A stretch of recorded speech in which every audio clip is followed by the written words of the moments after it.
Bien, a continuación vamos a resolver el problema número 4 ya en el tema de choques directamente.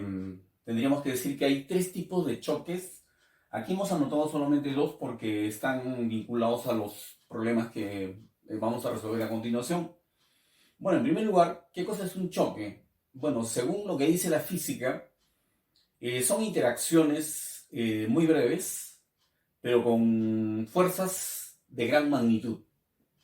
Esas podrían causar deformaciones elásticas, o sea que vuelve a recuperar los cuerpos su forma inicial, como es el caso, por ejemplo, de las villas en el juego de billar, o en el choque, por ejemplo, de autos, de coches. Las deformaciones son permanentes, ¿no? En ese caso hay un trabajo involucrado ahí que se va a medir por la cantidad de calor que se habría generado, ¿no? Entonces, en buena cuenta, tenemos tres tipos de choques: los elásticos, los inelásticos y los perfectamente inelásticos, ¿no? O plásticos también, que es el caso que aquí no estamos mencionando, pero que donde los coches podrían quedar pegados, ¿no? Es el caso, por ejemplo, si lanzamos una plastilina sobre un objeto en movimiento, entonces la plastilina va a quedar pegada, ¿no? Bien, en los tres casos, o en todos los casos que hablemos de colisiones, vamos a ver que se verifica el principio de conservación de la cantidad de movimiento. Aparte, en todos los choques también se va a cumplir la conservación de la energía. Porque ustedes saben, la energía no se queda ni se destruye, solo se transforma.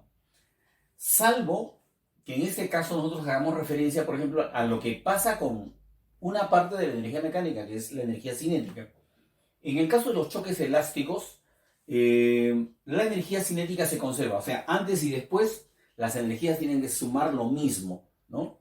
Y en los choques inelásticos, la energía cinética ya no se va a mantener constante. O sea, al principio tendremos una cantidad de energía cinética total de las partículas que conforman nuestro sistema, y luego vamos a encontrar otra cantidad de energía cinética total de las partículas, pero ya en menor cantidad. La pregunta es, ¿qué pasó con la energía? ¿Acaso no se conserva la energía como lo dice la ley? Sí, por supuesto que se conserva. Pero lo que pasa es que ese delta, ese diferencial, esa cantidad que no aparece al final, porque esa cantidad es menor que esta otra, se habría convertido en calor, ¿no? Eso producto de las deformaciones que se habían producido en el choque, ¿no? Y si nosotros ponemos el termómetro correspondiente, vamos a ver, vamos a comprobar una elevación de temperatura, prueba de que se ha producido una determinada cantidad de calor, ¿no?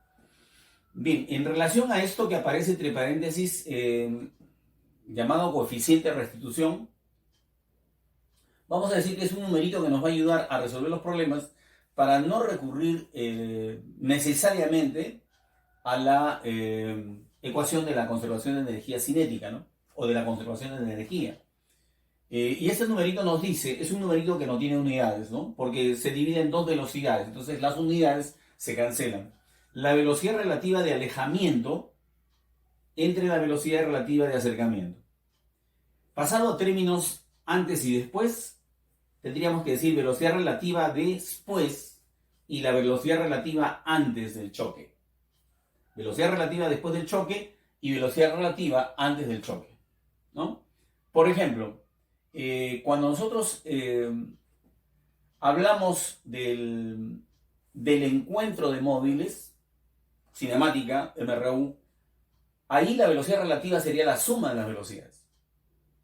Y si los móviles, en lugar de acercarse, se alejan, en ese caso la velocidad relativa sería también la suma. Solo en el caso de que se muevan en la misma dirección, nosotros tendríamos que hacer una resta entre la mayor, obviamente, y la menor, ¿no? Mayor menos menor. ¿Por qué así? Porque si hablamos de acercamiento, la que va con mayor velocidad, de hecho, se está acercando a la otra, ¿no? Al otro móvil. Ok, vamos a llevarlo entonces al ejemplo que tenemos en la pizarra. Nos están diciendo que un bloque de 5 kilogramos empieza a deslizarse desde el punto A, o sea, quiere decir que al principio la velocidad es cero. El punto A se encuentra a una altura de 5 metros y deslizándose sin fricción, obviamente el problema no habla de la fricción, se va a chocar con un bloque que está estacionado en la parte baja y ahí se va a producir una colisión elástica, ¿no? Dice, va a chocar elásticamente y producto de eso, de esa colisión va a retornar. O sea, así como estuvo yendo sobre el bloque, rebota y empezará nuevamente a subir. La pregunta es, ¿hasta qué altura logrará subir? De hecho, no podrá ser superada a este valor, ¿no? Por eso es que acá nosotros tenemos cantidades pequeñas, ¿no? Las alternativas de la respuesta para este caso. Entonces, empecemos la resolución. ¿Cómo tendríamos que plantear esto? Bueno, en primer lugar, tendríamos que decir que la cantidad de movimiento se tiene que conservar antes y después del choque, ¿no? Entonces, la primera pregunta es, ¿con qué velocidad llega ese bloque a chocar con el otro, ¿no? Para nosotros hablar de la cantidad de movimiento antes, ¿no? No sabemos con qué velocidad está llegando al choque, ¿no? Bien, pero eso se podría determinar fácilmente, nada más, asumiendo que aquí se ha producido una situación similar a la de la caída libre. Nosotros en caída libre hemos visto de que cuando se deja caer el cuerpo desde el reposo, en el primer segundo va a recorrer 5 metros. O sea, asumiendo que la aceleración de la gravedad es igual a 10.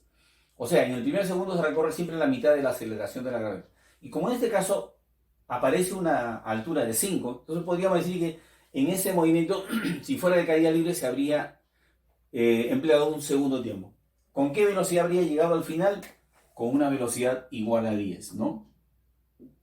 Recuerden lo que dijimos en esa oportunidad: si un cuerpo se deja caer en el primer segundo, recorre 5 metros y alcanza una velocidad de 10.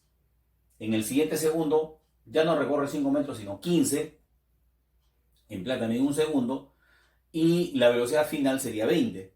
Luego 30, luego 40, luego 50, y las alturas serían 5, 15, 25, 35. Vale decir, esa es la proporción conocida, descubierta por Galileo Galilei, ¿no? Que dio origen justamente a las fórmulas que nosotros ya conocemos, ¿no? O a las leyes. Bien, entonces lo que tendríamos que hacer es, lo que tendríamos que decir aquí ya es que hay una cantidad de movimiento que se podría determinar en el producto 5 por 10, porque la cantidad de movimiento es masa por velocidad. Este bloque no tiene velocidad, por lo tanto su cantidad de movimiento, vamos a ponerle acá, v es igual a 0, su velocidad igual a 0. Y lo que vamos a hacer, a plantear a continuación, es cuál sería la situación luego del choque.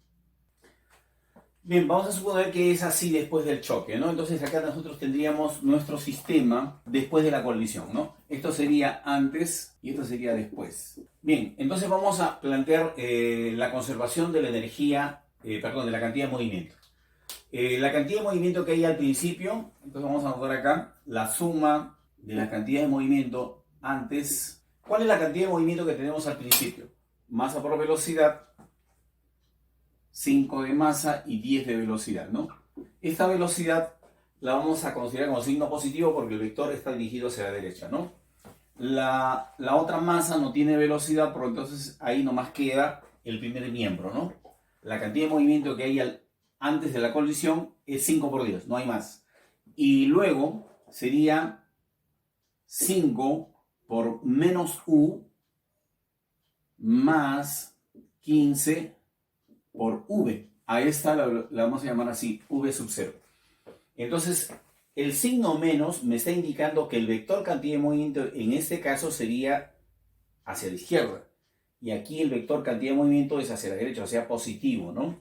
Entonces, ahí tendríamos la posibilidad de despejar una ecuación que nos estaría diciendo, a ver si sacamos quinta, aquí quedaría 3, entonces sería la relación 10 igual a menos u más 3v, ¿no? ¿Ok?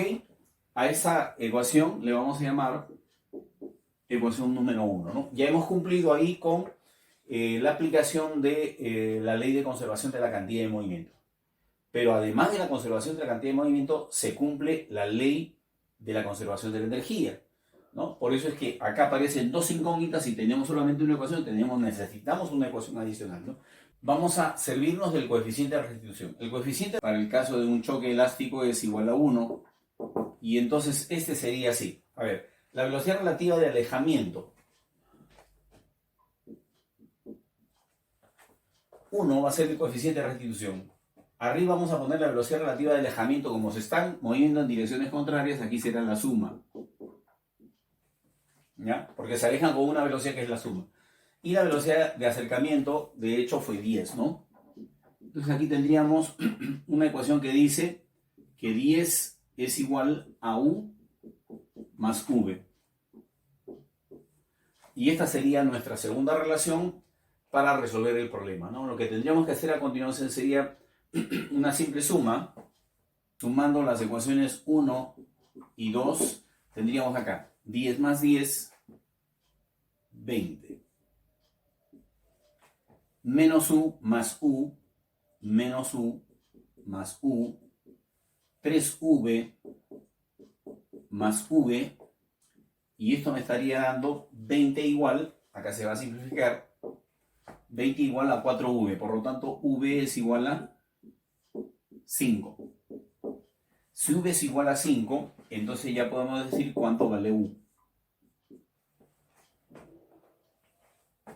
U más 5 debe ser igual a 10. Entonces U también vale 5, ¿no? Entonces luego con esa velocidad que está regresando va a poder ascender, ¿no? Una cierta altura. Y ese cálculo lo podríamos hacer a partir también de la conservación de la energía mecánica, ¿no? Al principio hay energía cinética, aquí tiene energía cinética y a medida que vaya subiendo se va a convertir en energía potencial, ¿no? Eso quiere decir que la energía cinética, que es por la velocidad U elevado al cuadrado, tendrá que convertirse al llegar a la parte más elevada en energía potencial, que es masa por aceleración de la gravedad y por la altura que estamos buscando, ¿no? Hasta dónde se eleva, ¿no? Entonces, de hecho, acá se va a cancelar un factor 5, ¿no? Y nos quedaría, bueno, sacamos quinta también, quinta, aquí quedaría 2. Entonces, en buena cuenta, cuando ese 2 va a pasar a dividir acá, me va a quedar la operación final, que sería 5 entre 4, ¿no? Y 5 entre 4 nos estaría dando justamente la altura que nos estaban pidiendo. 5 entre 4 es 1,25 metros, ¿no? Que en este caso vendría a ser la alternativa señalada con la letra A, ¿no? Esa es la solución de este problema.